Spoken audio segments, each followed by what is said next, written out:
Bueno, y vamos ahora a tomar este contacto que esperamos cada semana, cada miércoles con nuestros colegas de la Dolce Vele. Lo tenemos ya a Tomás Sparrow para dialogar con nosotros.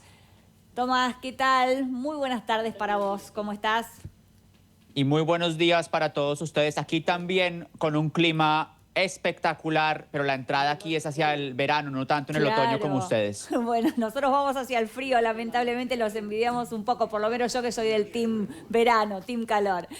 Muy bien, Tomás, uno de los grandes temas, ¿no?, de esta semana tiene que ver con estas conversaciones que van a tener lugar en Turquía por la paz, finalmente entre Rusia y Ucrania. Bueno, conversaciones que, bueno, con el correr de las horas uno empieza a dudar hasta quiénes van a ser parte de ellas, ¿no?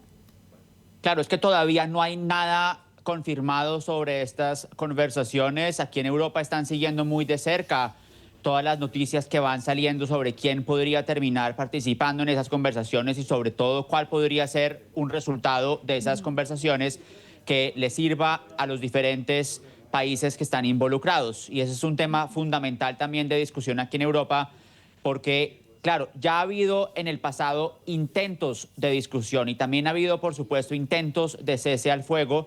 Y ese es un tema que, por lo menos desde el punto de vista alemán y desde el punto de vista del nuevo gobierno alemán, es muy importante, porque la idea sería, desde la perspectiva alemana, que hubiera un cese al fuego antes de negociaciones y no necesariamente que hubiera negociaciones de paz que luego determinaran la posibilidad de un cese al fuego. Y es ahí donde está la principal diferencia entre cómo ven el tema los europeos, no solamente Alemania, sino también Francia, Polonia, Reino Unido y otros países también en Europa, y cómo lo ve Rusia, porque Rusia preferiría que hubiera primero las discusiones y Claro. luego una discusión específica sobre un cese al fuego. Claro, esa es una diferencia fundamental. Incluso la Unión Europea ha endurecido un poco ahora su postura con Rusia y ha amenazado con nuevas sanciones, Tomás, ¿no? Claro, porque la principal estrategia que tienen los europeos, el principal, digamos, tema que han usado en los últimos años contra Rusia es el tema de las sanciones. Y entonces, en este caso, en la búsqueda de ese cese al fuego de 30 días, que es la prioridad desde el punto de vista europeo, también han hasta cierto punto lanzado un ultimátum a Rusia diciendo que si Rusia no acepta ese cese al fuego, impondrían más sanciones, por ejemplo, en el sector energético o en el sector bancario. Pero la reacción de Rusia es que ellos no responden a ultimátums y que lo quieren hacer más en su propio ritmo. Y ahí vuelve otra vez esa diferencia que hemos estado discutiendo sobre cuál es el orden de las cosas. Primero debe haber un cese al fuego y luego las negociaciones, o primero debe haber negociaciones que determinen cuándo y cómo se realiza ese cese al fuego.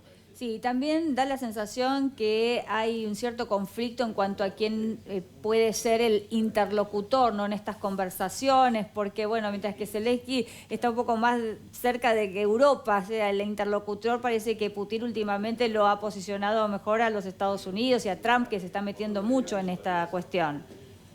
Claro, y ahí también entonces juega el rol que puedan tener los Estados Unidos, y no solamente Trump, sino también el secretario de Estado Marco Rubio, que va a estar en la región en los próximos días, según tenemos entendido. Entonces, también cuando uno mira cómo se están posicionando los diferentes países de acuerdo a esas posibles negociaciones de paz, no se puede dejar de lado el rol que juega Estados Unidos bajo la administración de Donald Trump, la cercanía, según califican algunos, que han tenido con el gobierno de Vladimir Putin en los últimos meses, las críticas que ha habido de parte de Estados Unidos también hacia Ucrania y el gobierno de Volodymyr Zelensky, y todo eso, por supuesto, bajo con un rol muy importante, no solamente en lo que venga en los próximos días, sino también en lo que venga en las próximas semanas y en los próximos meses, porque cuando uno pregunta aquí en Berlín y en otras capitales europeas, nadie cree que esas conversaciones, si se realizan esta semana, vayan a traer una paz definitiva a Ucrania, sino que más bien es un primer paso que podría llevar también a mayores discusiones en el futuro. Y en esas mayores discusiones en el futuro, indudablemente,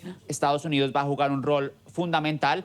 Lo que los europeos quisieran es que también ellos jueguen un rol muy importante en esas discusiones. O sea, que no sea solamente algo entre Rusia y Estados Unidos, o principalmente entre Rusia y Estados Unidos, sino que los intereses de Ucrania se respeten y también se defiendan, y que los intereses también que tienen los europeos se respeten y se defiendan de igual manera.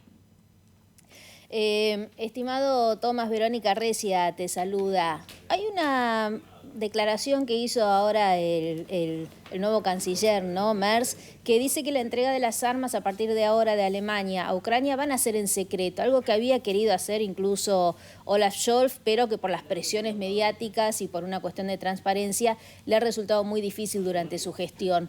¿Qué se habla en este sentido, no? ¿Cómo ha repercutido esta información cuando incluso a Merz le preguntaron ¿va a seguir enviando armas? Dijo, a partir de ahora es secreto y no más comentarios.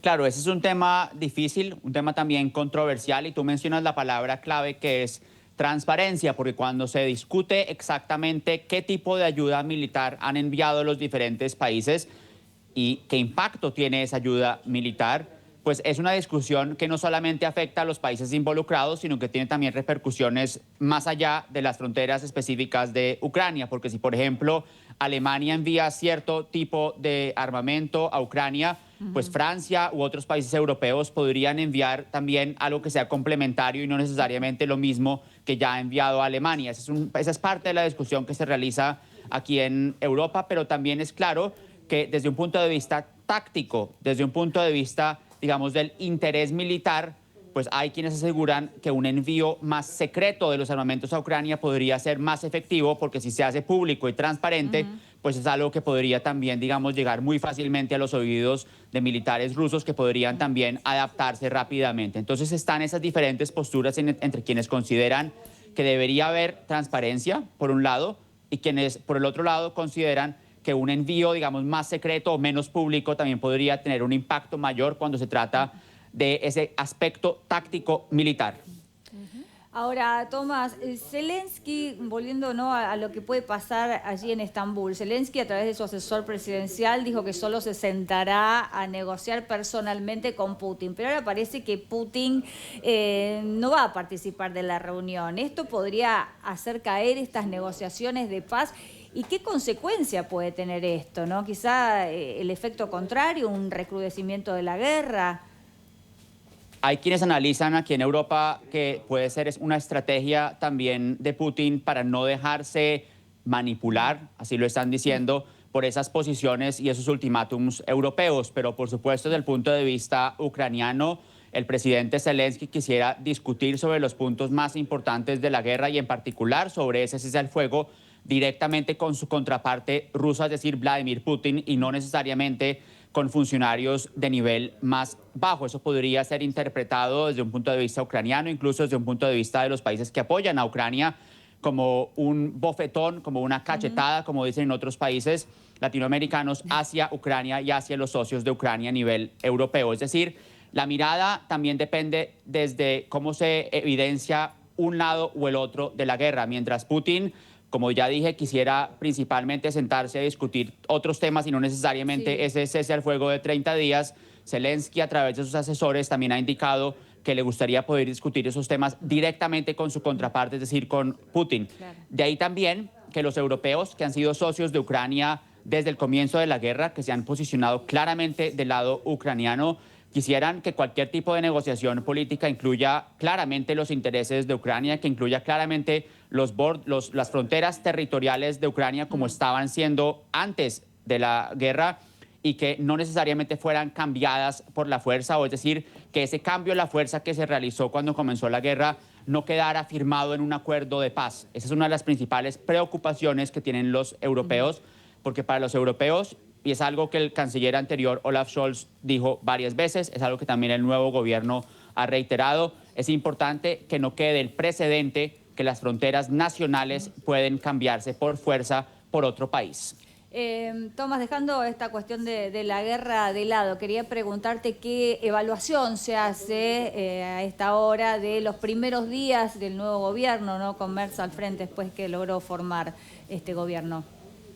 Claro, ustedes también lo sabrán porque pasa también en nuestra región cuando llega un nuevo jefe de gobierno y lanza una cantidad de propuestas. Por supuesto, hay por un lado muchísimo interés de parte del público, pero por el otro lado también hay un interés de demostrar capacidades claramente y rápidamente. Y eso es algo que ha empezado a verse en estos primeros días de gobierno bajo el canciller federal Friedrich Merz. Sin embargo, también es claro que esta no es una carrera de 100 metros, sino más bien un maratón. Eso es algo que tiene implicaciones a mediano y a largo plazo, claro, porque los desafíos que tiene Merz al frente no son desafíos que pueden solucionarse inmediatamente. Ya hablamos, para empezar, del tema ucraniano y de las ramificaciones que tiene eso desde el punto de vista de una política hacia Estados Unidos, desde una política hacia Rusia, desde una mayor colaboración con otros países de Europa, pero también hay muchísimos desafíos a nivel nacional que son absolutamente fundamentales. Uno de ellos, cómo controlar la migración irregular, y el otro tema, quizás el tema más importante para los alemanes, es cómo mejorar la economía de Alemania, que está pasando por un momento muy difícil. Aquí los expertos en temas económicos están asegurando que podría ser un año sin crecimiento económico.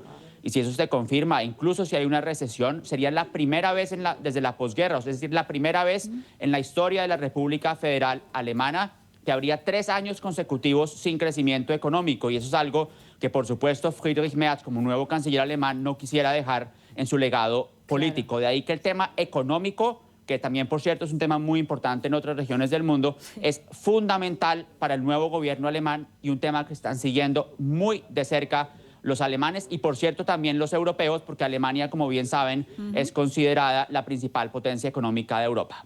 Bueno, algo a lo que acá en Argentina estamos mucho más acostumbrados, ¿no? A que la cuestión económica sea, sin lugar a dudas, el principal desafío de todos los gobiernos.